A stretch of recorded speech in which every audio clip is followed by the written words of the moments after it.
Hello again. Um, I woke up this morning and I'd forgotten, but I switched on television and it's Remembrance Sunday at the moment on television.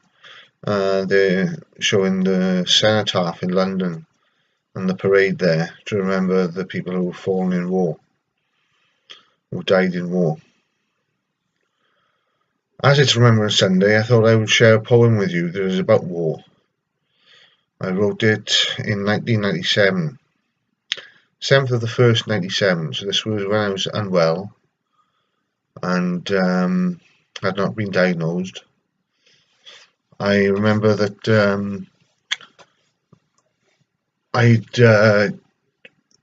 it was only a month or two after breaking up with my girlfriend, the same girl who picked me up from the train station after the breakdown in the sales conference sales training. And we'd seen each other for about a year and a half to 18 months. And I stayed in contact with her after we broke up. We'd phone each other once or twice a week just to say hello and see how each other are. So anyway, I wrote this poem and it was inspired by one of my favourite films, which was a war film, a medieval war film. So this poem is about medieval war, but it still might be appropriate. The poem is called Black Sin Day. So this is it. Black Sin Day. On the battlefield, two oppositions face, distaste in the mouths of the men who hate what they see in front of them. Hard eyes stare, rock like muscle tissue tensed, in suspense of the use it is about to be put to. Metallic clink the tools of death, which are gripped in the fists of many men, who hope and pray that it is they who will be the ones to walk away. Barren land waits cool and calm between the armies. Murky mist moves over dew-wet grass, under a bleak February morning sky. Coloured ashen grey it is, filled with bursting clouds waiting to shed their rain tears on the men below.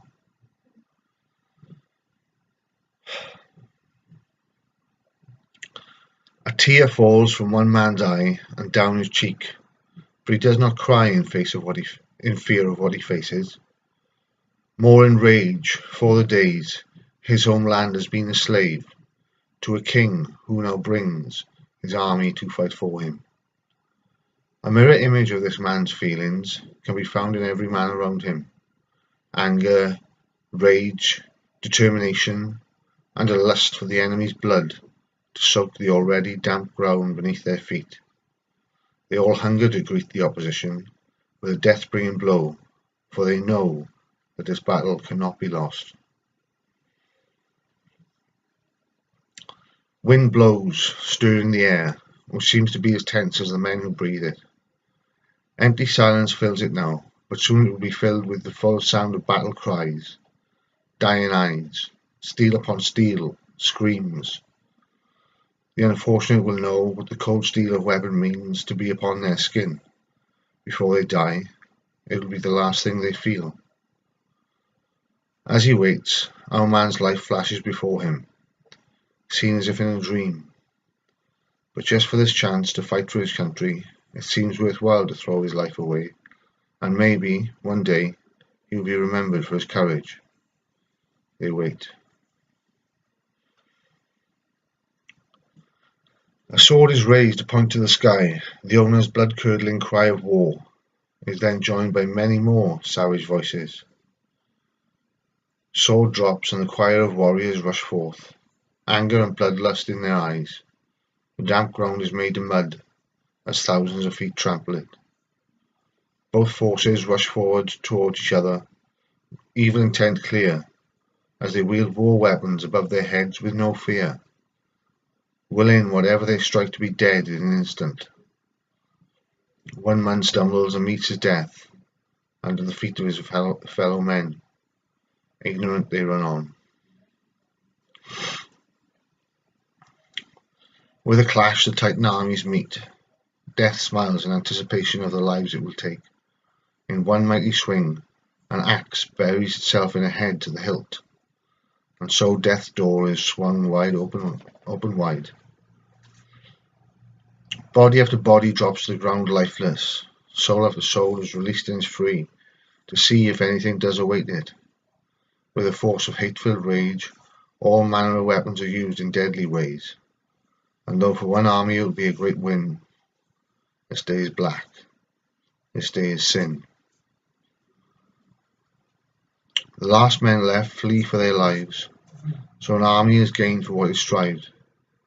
Our man looks around him, no one left to kill. An adrenaline rush, the thrill, he roars in triumph, and his fellow men left standing join him. He looks down at the last one he has slain, just a child, who should have been at play, safe at home with his family. Now people he will never see again. New tears spring to the eyes of the man, tears tinged with guilt and shame, for he is to blame for this young boy's death. Was it worth his country?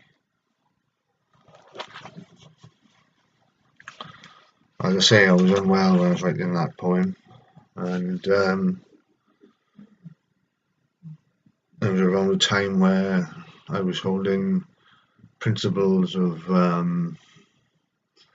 against war, and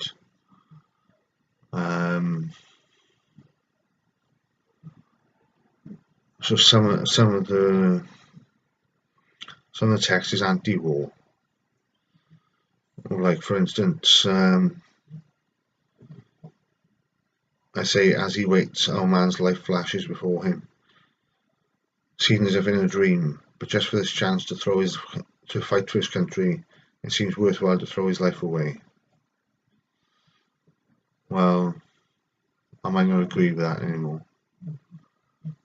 I don't know that war is throwing lives away. It might be, but I've got so many voices to contend with. Every day is a war of some sort, a metaphorical war. Although this medication is really working now. I'm finding it hard to speak and my mouth's salivating. It's salivating a lot on the medication, and it might be hard to understand, as well as my accent from being from Wales. But this day today is about the men who died in war, and for them to be remembered.